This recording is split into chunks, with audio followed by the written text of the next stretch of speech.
அஸ்ஸலாமு அலைக்கும் வரஹ்மத்துல்லாஹி வபரகாத்துஹு. அன்புக்குரிய சகோதரர்களே, தாங்கள் கொள்கை கெட்டவர்கள் தான். தாங்கள் எப்படிப்பட்ட ஒரு வழிகட்டவர்கள், எங்களுக்கு கொள்கையே கிடையாது அப்படின்றத அல்லாஹ்வுடைய மகத்தான கிருபையை கொண்டு கடந்த அமர்வில் ரொம்ப வெட்ட வெளிச்சமாக்கி இருக்கின்றான் அல்லாஹ். எல்லா போலும் அல்லாஹ்க்கு தான். அதாவது ரொம்ப தெளிவாக சொல்லிட்டாங்க. என்ன சொல்கிறாங்க? குர்ஆன் ஹதீஸ் தான் மார்க்கம்னு நாங்கள் சொல்கிறோம். குர்ஆன் ஹதீஸை விட்டால் வேறு மார்க்கம் கிடையாது. சபீருல் மூமினுடைய பாதை என்பது இல்லை. அது குர்ஆன் ஹதீஸு. மூணு நீங்கள் தான் சொல்லிக்கிட்டு இருக்கீங்க. நாங்கள் ரெண்டுன்னு தான் சொல்கிறோம். இஸ்லாத்தினுடைய மூலாதாரம்னு சொல்லிட்டு ரொம்ப தெளிவாக சொல்கிறாங்க. ஆனால் அவர் என்ன பேசுனாங்க? அவங்க நீங்கள் இலங்கையிலேருந்து கூட்டிகிட்டு வந்திருக்கீங்களே, அவர் என்ன சொன்னார்ன்றத 2 நாள் நீங்கள் விவாதத்தில் கேட்டீங்களா இல்லை தூங்கிக்கிட்டு இருந்தீங்களா? என்ன நினச்சிக்கிட்டு இருக்கீங்க? ஊரில் உள்ளவனை ஃபுல்லாக பைத்தியக்காரனாக்குறது. இதைத்தான் சொன்னோம். கொள்கை கெட்ட கூட்டம் என்று உங்களை சொன்னதுக்கு காரணம் என்ன தெரியுமா? இதுக்கு தான் சொன்னோம். இப்படிப்பட்ட கொள்கை கெட்டவரையெல்லாம் கொண்டு இப்படி ஏற்றி விட்டு இப்படி நாசப்படுத்துறீங்களே, மார்க்கத்தை அழிச்சு நாசமாக்குறீங்களே, இப்படி கொள்கையை ஒன்றுமில்லாமல் ஆக்குறீங்களே, ஏன் இப்படி கொள்கை கெட்டு போய் திரியிறீங்க அப்படின்னு இதைத்தான் கேட்டோம். சொன்னாரா இல்லையாங்க? சபீருல் மூமினுடைய பாதையை பின்பற்ற வேண்டும் என்று அவ்வளவு தெளிவாக அவர் சொல்லி, அதாவது எந்த அளவுக்கு தெளிவாக சொன்னார்னா, இலங்கையிலிருந்து கூட்டிட்டு வந்தவர், அதாவது அல்லாஹ் நபி வழியை மட்டும் பின்பற்ற வேண்டும் என்று சொல்லி இருந்தால் நபி வழியை மட்டும்தான் பின்பற்ற வேண்டும் என்று அடித்து சொல்லி இருப்போம். ஆனா அல்லாஹ் பின்னாடி என்ன சொல்றான்? சபீல் மூமினுடைய பாதையும் பின்பற்ற சொல்றான். அது அல்லாத வேற பாதையை பின்பற்ற கூடாதுன்றான். அதனாலதான் சொன்னாரா இல்லையா? ஏன் உங்க காதுல உடுந்துச்சா இல்லையா? அப்பே அவரை அடிச்சு விரட்டி விட்டுருக்க வேண்டியதானே? இறங்கிய முதல்ல மேடை விட்டு கீழே என்ன பேச்சு பேசிக்கிட்டு இருக்க என்று சொல்லி அன்னைக்கு நீங்க அவரை இலங்கைக்கு பார்சல் பண்ணியிருந்தா நீங்க உண்மையிலேயே கொள்கைவாதி. இப்ப நீங்க இன்னமும் உட்கார வைத்து கொண்டு அவர்கிட்ட மை கொடுத்துக்கிட்டு இருக்கீங்களே, இதனாலதான் சொன்னோம் நீங்க கொள்கைவாதி இல்ல, கொள்கைக்கு வியாதி அப்படின்னு சொல்லி இதைத்தான் சொன்னோம். இதைத்தானே சொல்லிக்கிட்டு இருக்கிறோம். இத்தனை நாள் ஏன் சொல்லிக்கிட்டு இருக்கிறோம்? அப்போ இவ்வளவு தெளிவா எந்த அளவுக்கு சொன்னாரு? அந்த இலங்கையிலிருந்து கூட்டிட்டு வந்தவர் சொன்னாரா இல்லையாங்க? புகாரி சொல்லிவிட்டால் மறுப்பு இல்லை, ஏற்றுக்கொள்ள வேண்டும். முஸ்லிம் சொன்னால் மறுப்பு இல்லை, ஏற்றுக்கொள்ள வேண்டும் அப்படின்னு சொல்லி ஒரு இமாம்களுடைய பெரிய பட்டியலையை போட்டு இவர்கள் சொன்னால் வேற மறுப்பு கிடையாது, ஏற்றுக்கொள்ள வேண்டும் அப்படின்னு அவர் சொல்றாரு. நீங்க என்ன சொல்றீங்க? மாலிக் இமாம் என்ன சொன்னாங்க தெரியுமா? இந்த கபூர்ல அடங்கி இருக்கக்கூடிய ரசூல் ஸல்லல்லாஹு அலைஹி வஸல்லத்தினுடைய சொல்லல தான் தள்ளுறது அல்றது வேற எதுவும் கிடையாது, எல்லாத்தையும் ஏற்றுக்கொள்ள வேண்டும். மற்ற அனைத்து மக்களுடைய சொல்லலையும் தள்ளுவதும் இருக்கக்கூடியது, அள்ளுவதும் இருக்கிறது அப்படின்னு ரசூல் ஸல்லல்லாஹு அலைஹி வஸல்லம் சொன்னாங்க. அதை நாங்க சொல்றோம். அதை நாங்க சொன்னா நாங்க கொள்கை கெட்டவங்க. ஆனால் அதற்கு மாற்றமாக அனைத்து இமாம்களையும் பின்பற்ற வேண்டும் என்று சொல்லி நீங்க ஆளை இறக்குமதி பண்ணிருக்கீங்களே, அவர் சொன்னா அது கொள்கையில் உறுதியா இருக்கிறதா? என்ன பேச்சு பேசிக்கிட்டு இருக்கீங்க? அஸ்ஸலாமு அலைக்கும் வரஹ்மத்துல்லாஹி தஆலா வபரகாத்துஹு. அப்புறம் எடுத்தோன்னு அவங்க ஆரம்பிக்கும் போது சொன்னாரு, அல்லாஹ் புகழ்ந்து அல்ஹம்துலில்லாஹ் அல்ஹம்துலில்லாஹ் அப்படின்னு சொல்லிட்டு 3 நாள் அப்படின்னு 3 தடவை சொன்னார். சொல்லிட்டு இது அவங்களோட தௌஹீத் ஜமாத்துடைய ஆணவத்துக்கு ஒரு அடி. என்ன அடி?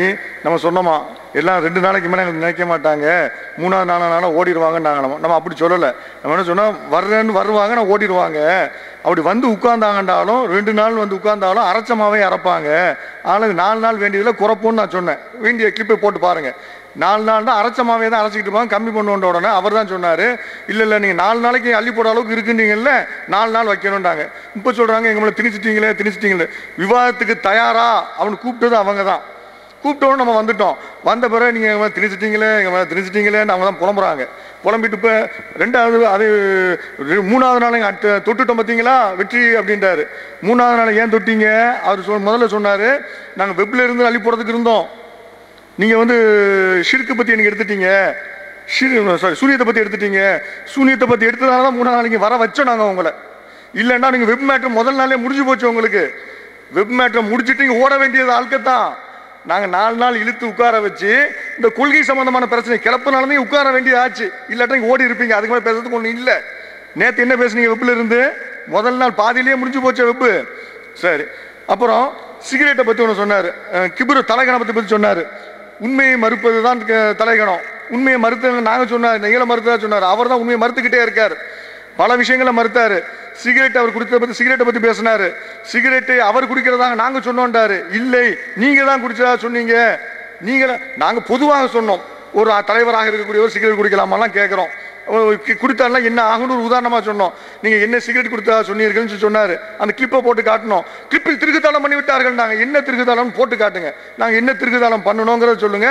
நீங்கள் என்ன திருகுதாளம் பண்ணுனீங்கன்னு காட்டுவோம். ரெண்டும் சமமானு சொல்லுங்க. நாங்கள் போட்ட திருகுதாளமானு முதல்ல நிரூபிங்க. நீங்கள் செய்த திருகுதாளம் தான், அயோக்கியத்தனம் தான், நயவஞ்சகத்தனம் தான், ஏமாற்றுத்தனம் தான் நாங்கள் நிரூபிப்போம். சரி. அப்புறம் சிகரெட் குடிக்கலன்னு சொன்னார்ல, குடிக்கலன்ட்டு இன்னொன்று சொன்னார். நாங்கள் தம் பார்ட்டின்றார். தம் பார்ட்டின்ட்டு பிஜேலாம் சேர்த்துக்கிட்டு சொல்லுவாங்களாம். அதனால் நாங்கள்லாம் பிஜேலாம் ரொம்ப க்ளோஸ்ன்னு காட்டுறதுக்காக உள்ளது இது. பிஜே உங்களெல்லாம் தம் பார்ட்டின்னு சொல்கிறதுக்கு என்ன ஆதாரம்? இப்படி சும்மா அள்ளி போட்டு போகக்கூடாது. இப்படி தான் அவங்க கேள்வி கேட்குறாங்க. இப்படி சொல்கிறதுக்கு என்ன ஆதாரம்? இப்படிலாம் கேட்டுக்கிட்டு இருக்கிறாங்க. சரி, சிகரெட்டை விட்டுட்டேன்டாரு. எப்போ விட்டாரு கொஞ்சம் சொல்லுங்களேன். நான் உங்களுக்கு ஒரு சாட்சி தருவேன். கடந்த மாதம் 20ஆம் தேதி செப்டம்பர் மாதம், அதாவது 9வது மாதம், 10வது மாதம் நடந்துகிட்டு இருக்குல்ல, 9வது மாதம் 20ஆம் தேதி அவர் சிகரெட் குடித்ததை நேரில் பார்த்த சாட்சி எங்கள்கிட்ட இருக்குது. அவர் அன்னைக்கு குடிக்கலன்னு மறுக்க சொல்லுங்க. அந்த தேதிக்கு முன்னாலே விட்டுட்டேன் அப்படின்னு மறுக்க சொல்லுங்க. எங்க ஆளு வந்து சாட்சி சொல்வார். தேவைப்பட்டால் முபாஹலாவுக்கு தயாராக இருக்கிறார். முபாஹலா அவர் யாரு பொய்ன்னு தெரியணும்ல. உடனே சிரிப்பா, ஏற்கனவே முபாஹலா சொன்னோம். அதுக்கு அவன் சொன்னார், நேற்று பட்டியல் மன்னர் சொன்னார், முபாஹலா பத்தி சொன்னார்கள், எங்கள் அமீர் அவர்கள் அதுக்கு பதில் சொல்லுவாருன்னாங்க. நேற்று ஃபுல்லா பதிலே காணோம்.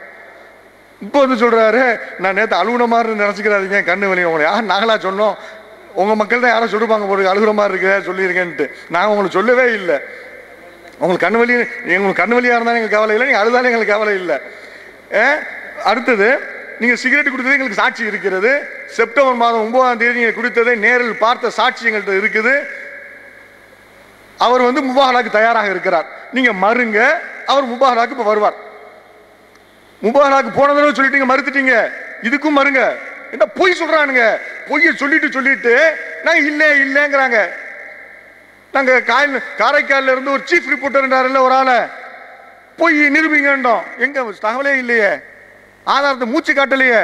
பட்டியல், கேள்வி பட்டியல் நீங்க காட்டின ஆதார பட்டியல் எங்க? அது என்னத்தை காட்டுனீங்க? ஆதாரங்க நாங்களும் தான் கேட்டோமே. பெரும்பாலான உலமாக்களுடைய நூல்ல இதுதான் முதல் ஹதீஸா இருக்குன்றீங்களே, பட்டியலை தாங்கண்டமே, தரவே இல்லையே, மூச்சை காணாம அதுல.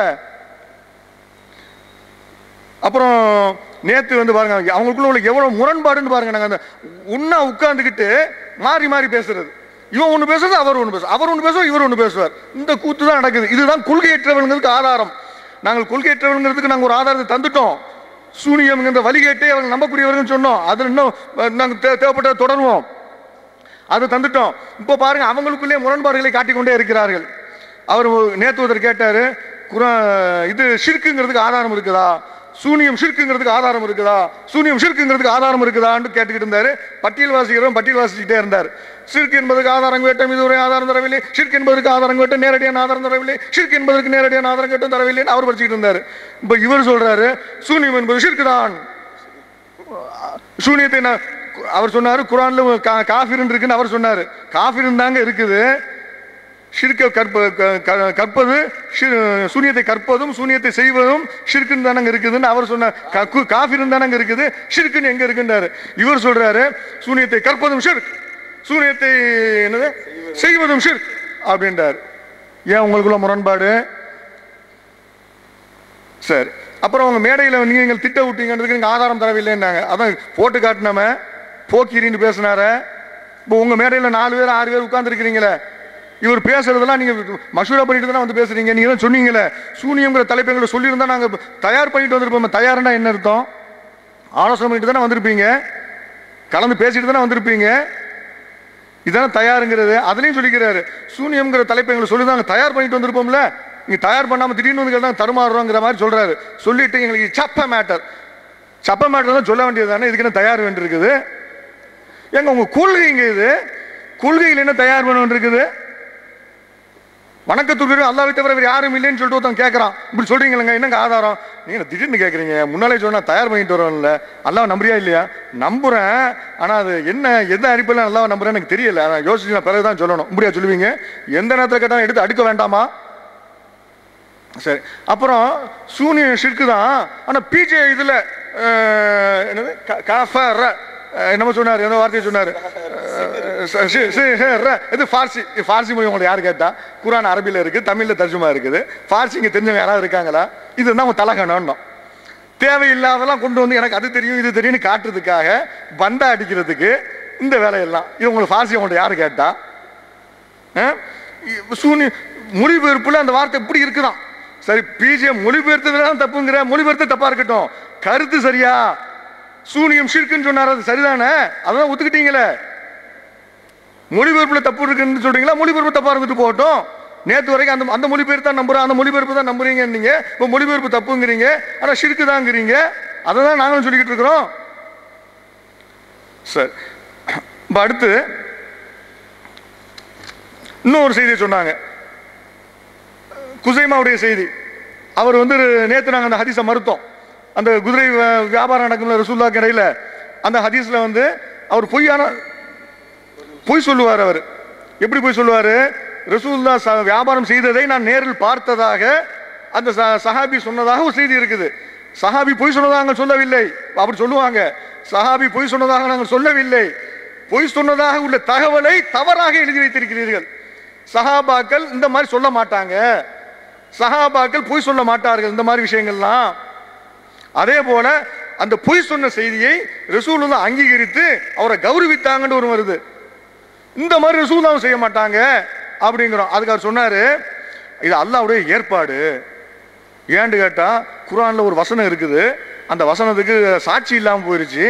இவர் ஒரு ஆள் தான் சாட்சி இருந்தது, 2 சாட்சி வேணும். 2 சாட்சி இல்லாதனால அது பதிய முடியல, அந்த வசனமே இல்லாமல் போக பார்த்தது.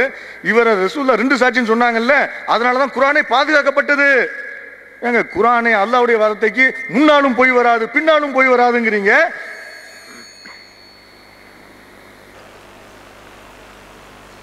அந்த ஃபார்சி மேட்ரு ஒன்று சொன்னார். ஃபார்சி லாங்குவேஜ் எனக்கு தெரியுங்கிறதுக்காக நான் சொல்லலை, ஃபார்சி லாங்குவேஜ் எனக்கு தெரியாது. சீன் ஹாரா அப்படின்னு சொன்னாக்கா நம்ம ஊர் பக்கம் விளங்காது.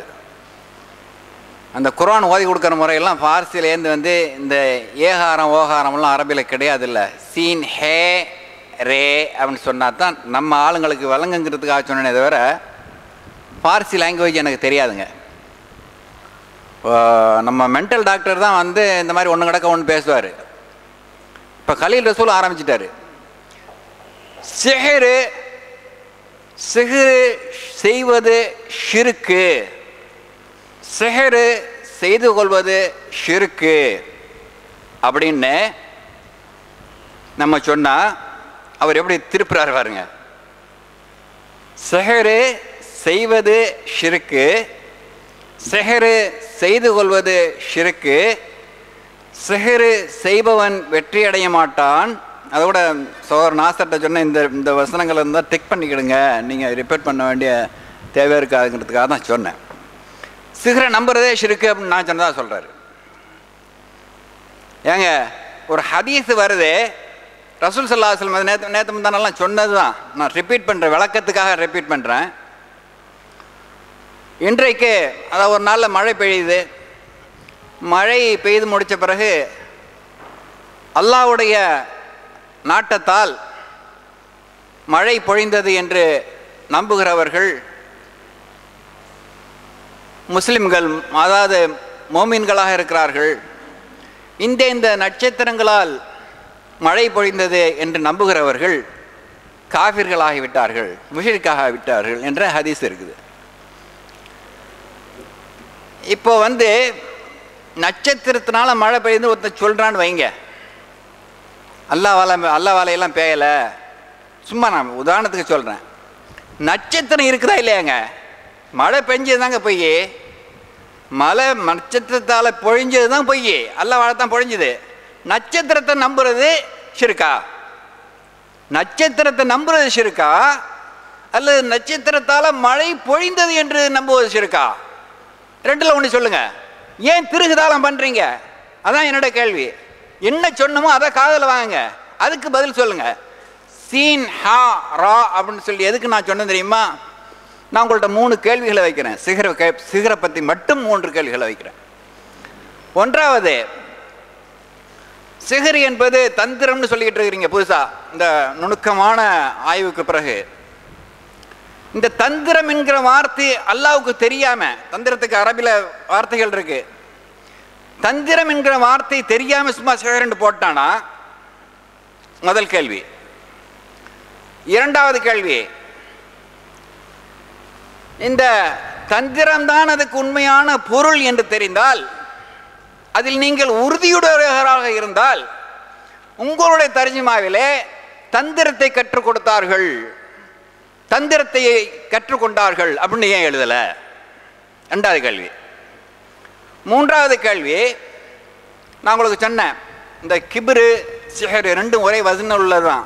அந்த கிபிரையும் சிஹரையும் தொடர்புபடுத்தி சொல்றேன் உங்களுக்கு. ரசூல் ஸல்லல்லாஹு அலைஹி வஸல்லம் அவர்கள் அந்த கிப்ரை பத்தி விளக்கம் கேட்டாங்க, விளக்கம் சொன்னாங்க இல்லையா?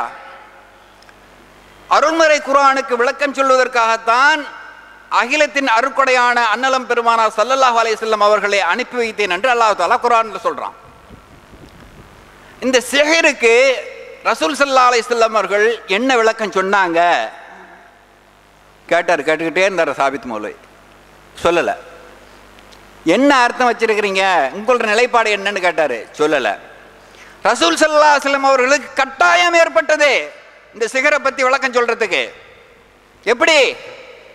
மக்காவிலிருந்து ஹிஜ்ரத் செய்து மக்கள் எல்லாம் மதீனாவுக்கு புலம்பெயர்ந்து சென்று கொண்டிருந்தார்கள். அன்னை ஆயிஷா ரலியல்லாஹு தஆலா அன்ஹா அவருடைய அக்காள் அஸ்மா ரலியல்லாஹு தஆலா அன்ஹா அவர்களும் ஹிஜ்ரத் போயிருந்தார்கள். நிறை மாத கர்ப்பிணி. ஜுபைர் அவர்களுக்கும் அஸ்மா ரலியல்லாஹு தஆலா அன்ஹுமா அவர்களுக்கும் ஒரு குழந்தை பிறந்தது, ஆண் குழந்தை, அப்துல்லா இப்னு ஜுபைர். அப்போ அவங்க அறிவிக்கிறாங்க, ஹிஜ்ரத்துக்கு பிறகு பிறந்த முதல் ஆண் குழந்தை அப்படின்னு ரொம்ப மகிழ்ச்சியோடு அறிவிக்கிறாங்க. என்ன மகிழ்ச்சி இதில்? ஹிஜ்ரத்துக்கு பிறகு பிறந்த முதல் ஆண் குழந்தைங்கிறதுல பெரிய மகிழ்ச்சி என்ன? அங்கே உள்ள யூதர்கள்லாம் சொல்லி வச்சிருந்தானுங்களாம், முஸ்லிம்களுக்கு இனிமே ஆண் குழந்தைகளே பிறக்காது அப்படிங்கிறதுக்கு சிகிர் செஞ்சுட்டாங்களாம். யூதர்கள்லாம் சேர்ந்து ஆண் குழந்தைகளே உங்களுக்கு பிறக்காது அப்படிங்கிறதுக்கு சிகிர் செஞ்சுட்டாங்க அப்படின்னு சொன்னாங்களாம். அப்போ அந்த சஹாபாக்களுக்கும் சஹாபிய பெண்களுக்கும் சிகரை பற்றிய பயம் இருந்துகிட்டு இருந்தது இல்லையா?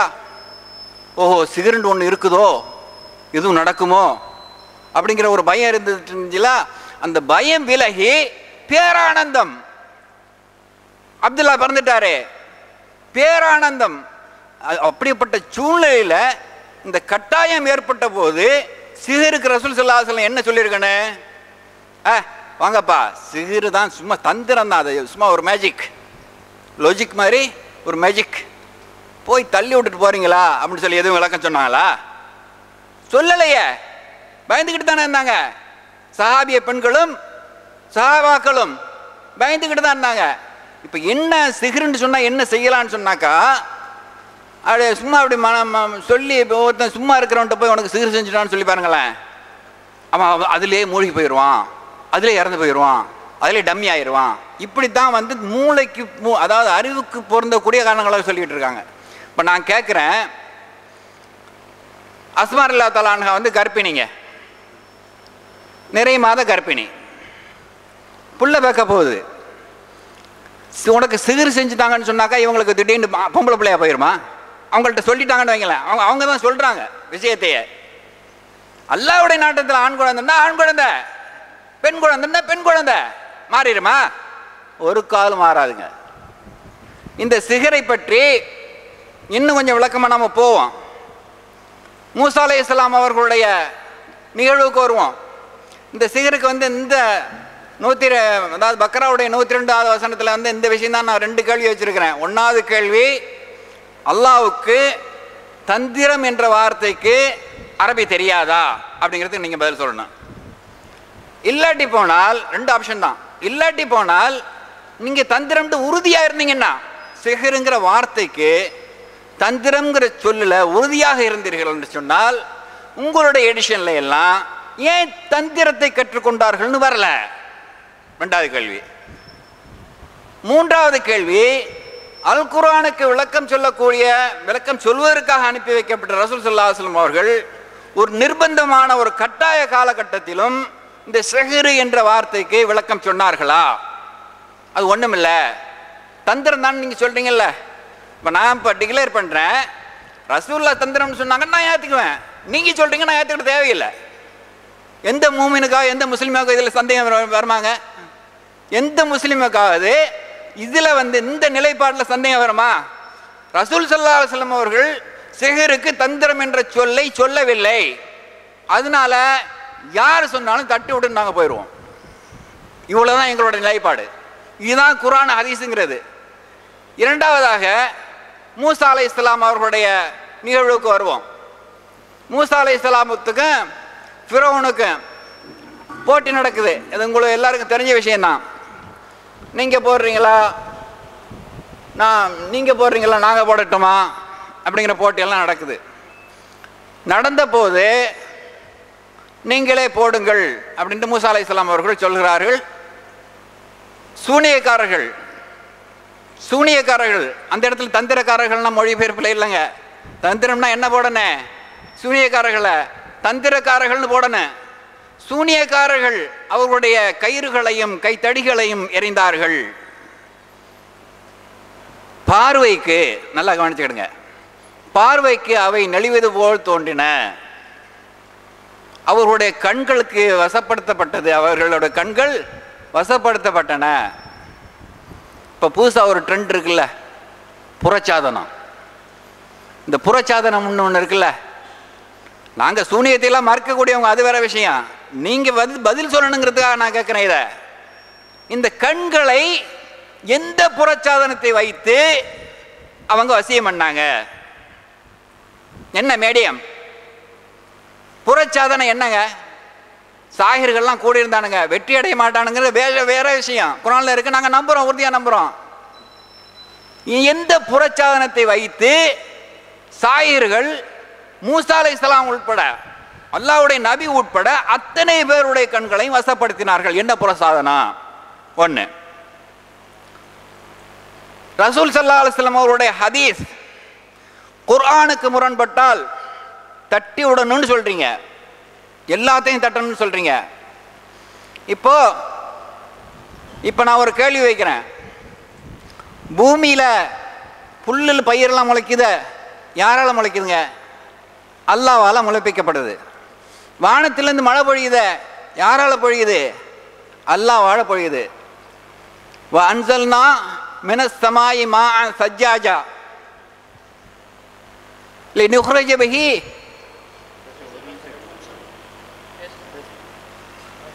ஹப்பன் வ நபாத்தன். அல்லாஹ் ஹய்யுன் வ ஹுவ யுஹ்யி வ யுமீத். அவன்தான் உயிர்ப்பிக்கிறவன், அவன்தான் மரணிக்க செய்பவன். அல்லாஹ் தஆலாவுடைய வசனம் கிளியரா இருக்குல்லங்க. அல்லாஹ் தான் மழையை பொழிவிக்கிறான், அல்லாஹ் தான் பூமியில பயிர்களை வளர செய்கிறான், அல்லாஹ் தான் உயிர் கொடுக்குறான், அல்லாஹ் தான் உயிர் எடுக்கிறான். இப்போ தஜ்ஜால் வருவான்ல, தஜ்ஜால் மழையை பொழின்னு சொன்னா பொழிய வைப்பான். பூமியே முளைப்பி என்று சொன்னால் பயிர்களையும் மற்ற தானியங்களையும் முளைப்பிக்க வைப்பான்.